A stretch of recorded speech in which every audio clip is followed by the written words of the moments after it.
I feel that at this sort of juncture, this sort of critical moment in the history of our planet, that this organization can be crucial in helping to mobilize the sentiment that lies deeply within all of us to move from war to peace. It's not easy, because the culture of war has been embedded in our psyche for so many years, so many decades. And to sort of move away from that is a monumental task. But I do believe that SGI, as a community, can make a major contribution, particularly the youth within SGI can make a major contribution to helping to turn it around. Most young people, particularly in this country, have no idea of what war is. So in some ways, it's an abstraction. We say we transform a culture of war into a culture of peace because it hasn't been part of our experience. So how many people are aware of the bombing of the World Trade Center? Everybody's probably aware of that. And everybody probably knows how many people died in that one incident. 3,000 people perished in one incident at the World Trade Center. Now, if you just sort of multiply that, instead of 3,000 people dying, let's say there were 15,000 people in the World Trade Center at that moment. And the planes hit, and 15,000 people lost their lives. Got that picture? Horrible. Now, think for a moment what it would be like if 6 hours later there was another bombing and 15,000 people lost their lives. Okay? And then think again, 6 hours later from that, another 15,000 people lost their lives. And then 6 hours later, another 15,000 people. And that went on every 6 hours, 24 hours a day, for 4 years. That was the total casualties in the Second World War. So when you talk about the transformation of a culture of war into a culture of peace, you have to think what it meant worldwide to have that kind of an experience. And that's not to even talk about the destruction of cities, the firebombing of Dresden, the firebombing of Tokyo, nuclear weapons, destroying cities, the rebuilding of whole countries that suffered from the bombings. That's the culture of war. And that's the culture of war that we're trying to transform. So when the Second World War was over, the horror of that experience was so emblazoned on the mentality of the people on the planet and the nations and the governments that they came together and formed an organization called the United Nations. So the United Nations was not born out of a dream of peace. It was born out of the nightmare of that war. And remember that that war was a second war, War number 2.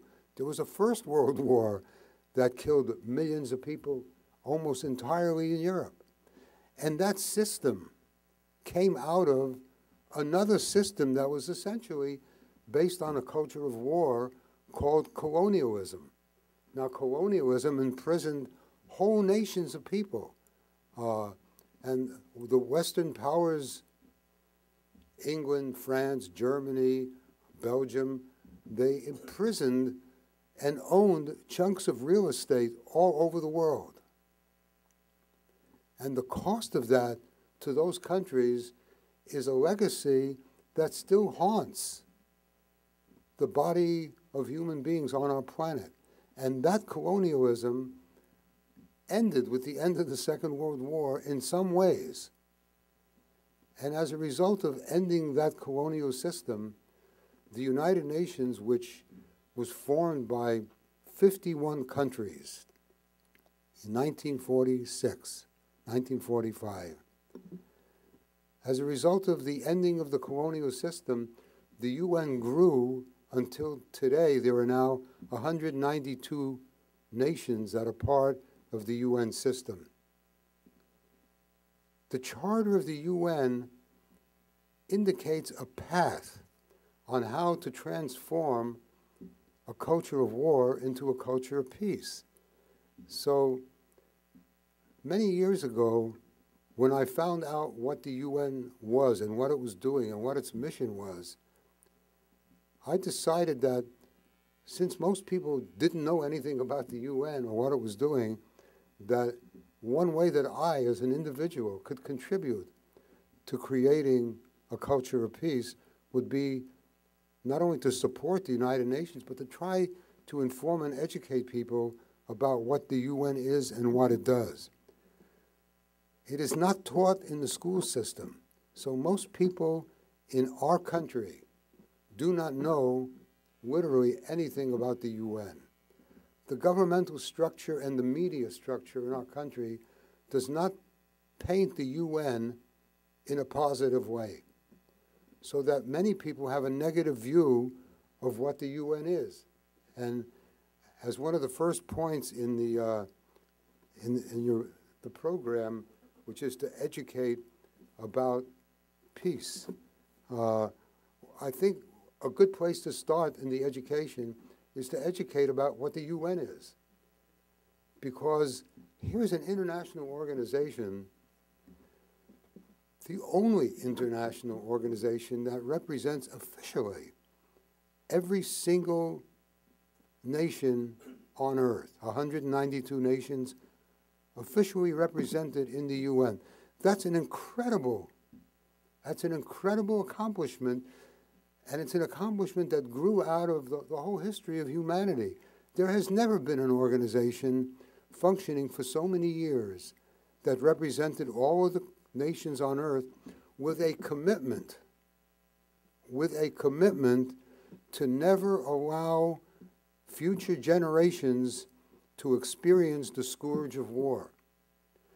This is the longest time in history that there has not been a world war. In some part, that is due because the UN has provided a forum, a place for dialogue amongst nations and amongst people.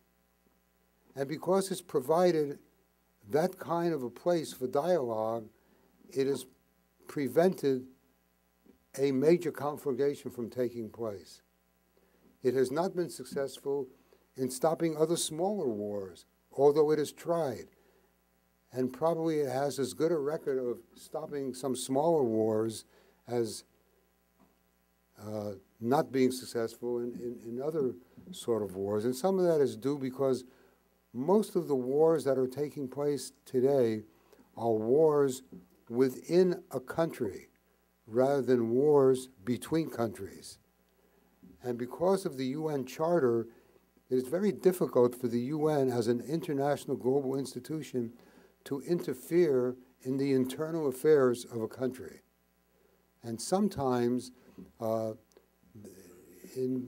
amongst people that try to give a negative view of the UN, they accuse the UN of interfering in the internal affairs of individual countries. It's not permitted to do that.